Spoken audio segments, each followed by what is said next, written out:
I feel like the least controversial thing I could say is that everything runs on networks. I look around this room and I'm surrounded by network devices. So why does it feel like nobody wants network engineers? And we're going to cover a lot in our time together, so I've added chapters so you can skip around as needed. I'm Jared Pettigrew, and I've been messing with computers for a little bit more than 3 decades at this point.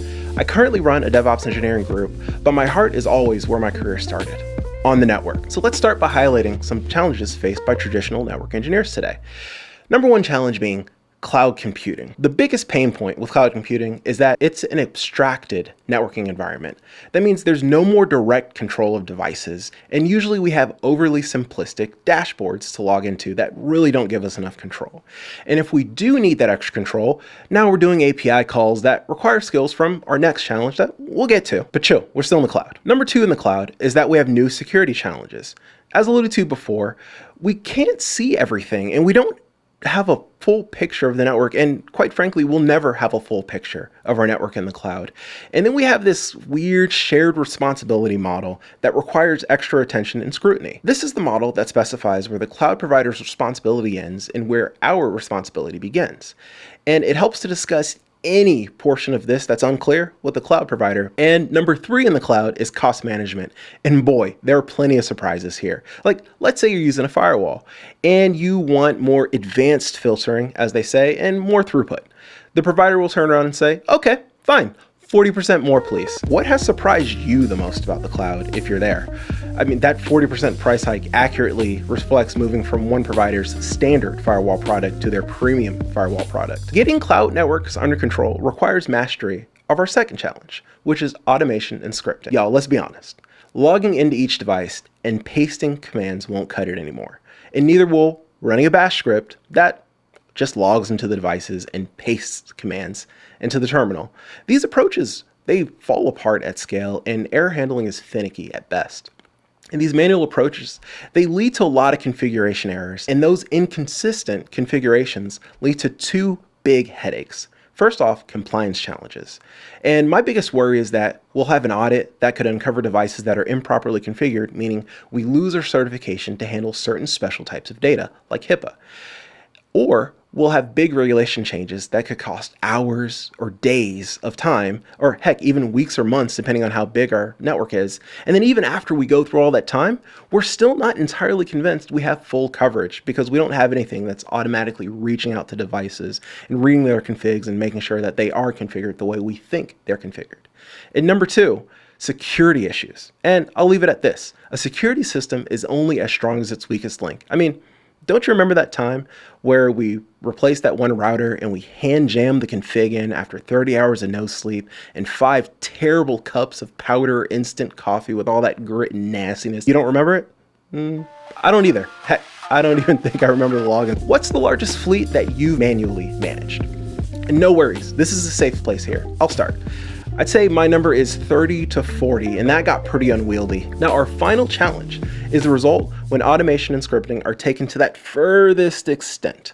And this is software-defined networking, or SDN. Before we dig too deep into SDN, let's define a few terms. First, we'll look at flow, and we're going to look at flow from 2 different viewpoints. First, we'll look at it from the viewpoint of the network layer. And this is going to be a sequence of packets sent from a particular source to any particular unicast, anycast, or multicast destination. Next, flow from the viewpoint of any of the upper layers above that network layer. And this could consist of all packets in one direction of a specific transport connection or media stream. However, according to RFC 6437, we need to make sure that we note that flow is not necessarily one-to-one mapped to a specific transport connection. Number 2 in our glossary is control plane. Now, the control plane is where the routing decisions are made. Specifically, it's deciding the traffic's next hop based on flow data or header data, usually a combination of the two. And last in our glossary is data plane, and that's where the data is forwarded. And the data plane is exclusively concerned with forwarding traffic to its next hop or to its end destination. The data plane does not make any decisions. It only forwards traffic based on rules that are set from the control plane. So let's pull this all together with a metaphor, a car metaphor. The control plane is the driver. That's me or you. And the data plane is going to be represented by any of the control systems in the car. So let's say the steering system or the braking system. These steering system and braking system, they they don't make any decisions, right? Your brakes don't decide when to stop. Your steering system doesn't decide when to steer left or steer right. And I know you might be thinking, well, the car does know when to brake and the car does know when to steer. Well, this is because you've mind melded with the car's computer as part of the control plane. Actually, that'll be kind of weird. The car has taken a few of those features, and it has its own rudimentary control plane, if you will, to help protect us from ourselves, because we are humans and we are fallible. Next, let's review how traditional network devices behave. Now, each individual network device has its own separate control plane, which means each independent network device is going to make its own decisions. Now, these devices can coordinate with other devices if configured properly. So, for instance, routers are going to speak to other routers with, say, OSPF or RIP, and switches will speak to each other with spanning tree protocol, usually a variant of it that's much faster, like rapid spanning tree protocol, or multiple instances of spanning tree protocol, which is just rapid spanning tree for separate VLANs. If any of those aforementioned protocols are confusing or kind of like weird, let me know in the comments. I'm happy to dig in with a response or even a video or two if there's interest. So back to SDN. This is going to be an exceptionally different approach because we're splitting up the data plane and the control plane. So the control plane is going to be centralized in software. And this means it's programmable, and it really leads to an explosion in functionality. But it also leads to more complexity, unfortunately. One of the beautiful parts of this is that we can have finely grained policies with changes that can propagate immediately across the network. And one way to extend the control plane is through network function virtualization, or NFV. And this is where you can virtualize a lot of more traditional network capabilities, such as firewalls, load balancers, IPS/IDS, which is going to be your intrusion detection system, or intrusion prevention system, and many, many more. One thing that seems cool about NFV is that it could probably simplify function development. I mean, it's all just software, and now there's no need to swap out devices or send things off to the manufacturer to solder on a board or update firmware. This really gives us the ability to confidently run our networks at a higher capacity, so we can have higher link utilization, and we can add redundant links that will actually be used. This is all possible through traffic steering and dynamic path selection, which all falls under the umbrella of traffic engineering. This means that we can distribute traffic more evenly across the links, and unexpected link congestion can be routed around as soon as the issues are detected. One of the beautiful things about an SDN network is that our control plane has a lot of very great insights into the data flows across the entire network, because these data plane devices are actually reporting back up to the control plane in real time. Now, the data plane is going to be distributed across different network devices. And remember, the data plane is exclusively concerned with forwarding traffic. Back to the car metaphor, your brakes don't decide when to stop. And the data plane can be scaled independently of the control plane, and theoretically can be scaled cheaper since the blaring are separate. However, I have not run those numbers, so do not quote me on that. To summarize this, let's imagine a really busy city street, and there's a strip with like 20 lights. With our traditional network, each traffic light is going to be on its own separate timer. And if those timers aren't synchronized perfectly, you're going to be waiting. And if traffic patterns change for some reason, you're going to be waiting. And I'm not poo-pooing this approach. This can work extraordinarily well, and it has for decades. Now imagine that same busy city street with 20 lights on it, but now all of these lights are controlled by a centralized system. There's a stretch like this quite close to where I live, and it's wonderful. All of the lights turn green at the same time and traffic flows. I can get through 7, maybe even 15 lights before the light turns red again. When traffic patterns change due to the holidays or special events, the lights adapt. And I have to throw an asterisk in here. This is only as long as you're going in the prevailing direction of traffic. So where I live, most traffic goes east or west. So that's the traffic that's going to be prioritized. When I go north or south, I am waiting. So do the challenges of cloud, automation, and SDN make network engineers obsolete? Absolutely not. Networks are here to stay. And I mean, we're more dependent on networks than ever before. And if you look at the statistics, the Internet of Things are expected to bring exponentially more devices online every single year. And these networks are going to need to be designed, upgraded, maintained, troubleshot, and repaired by somebody.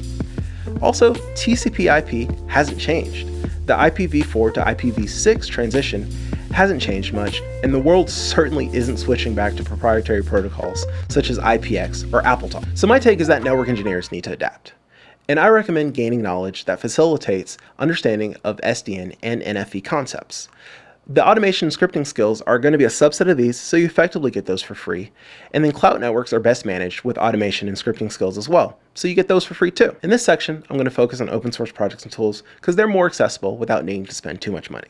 I'm going to put those links below in the description. So starting at SDN, where should we focus? Well, one of the big things with SDN and like really getting into the nitty-gritty is having a good grasp of programming basics. The great thing about programming knowledge though is that it's portable. And many of the programming languages in this space are quite similar. So think of it as like moving between the United States, the United Kingdom, and Australia. The cultures and word usage are different. And I mean, they will trip you up a little bit, but they're not so different that you're not going to understand what people are saying or that you can't go to a shop and buy a piece of fruit. In the programming space, Python is a fantastic starting space. Here's a resource that came a little too late for me, but many of my friends have raved about a book called Automate the Boring Stuff. And one of the best things about Automate the Boring Stuff is that it's free at automatetheboringstuff.com. Digging into SDN, there are two major components that we need to be familiar with: controllers and switches. So 3 controllers that I came across in my research are ONOS, which is the Open Network Operating System, ODL, which is Open Daylight, and Faucet. And most of my research really pointed to one open source switch that people really loved, and that's Open vSwitch. Now for network function virtualization, here are the areas where I recommend focusing. First, understand network function virtualization infrastructure.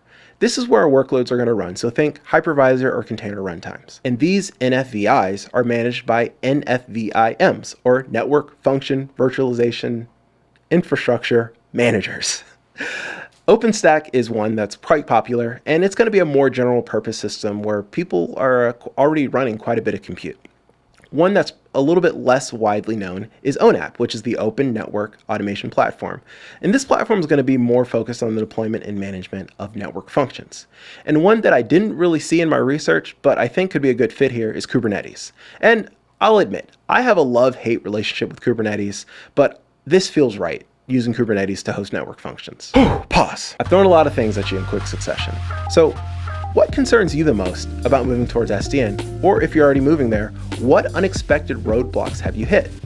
And what have I missed here? I acknowledge that I do take some knowledge for granted and I may have blown past something obvious. I'll answer questions in the comments or create 1 or 2 follow-up videos if there's enough feedback. Next, some tools to help with automation and scripting. The big behemoth in the automation space is Ansible, which is a general purpose tool, and it's widely used for server configuration. It looks to have many modules for networking platforms, and the thing about Ansible is that you don't need to know Python to use it. However, Python knowledge is helpful when you're dealing with error messages or understanding what data structures your YAML translates to on the back end, because Ansible is actually written in Python. And then another project that I do not actually have a lot of experience with is Nornir. And Nornir builds itself as a full automation framework that is pure Python. And so you don't have a YAML-based or anything else-based domain-specific language, you're writing Python. Having fought Ansible for years, this looks amazing. Having access to the full Python language would be amazing. But we need to know Python to get this up and running, so there is a barrier to entry. What frameworks and tools have you used to automate traditional network deployments and network configuration? So now we have a list of projects. What next? Well, first, please hit the like button if this video has been helpful. This will help other people like you find it. Second, get your hands dirty, lab it up. Grab a vSwitch and run through a tutorial or two. What I'll do is I'll link to an interesting one I found below that allows you to use Open vSwitch and the Faucet controller. And please drop a line in the comments to say how it goes. And what else should we dig into to become well-rounded technologists? This is a place for us to journey together as a community and share insights in the comments below and grow together. Thank you so much for your time, and I'll see you in the next one.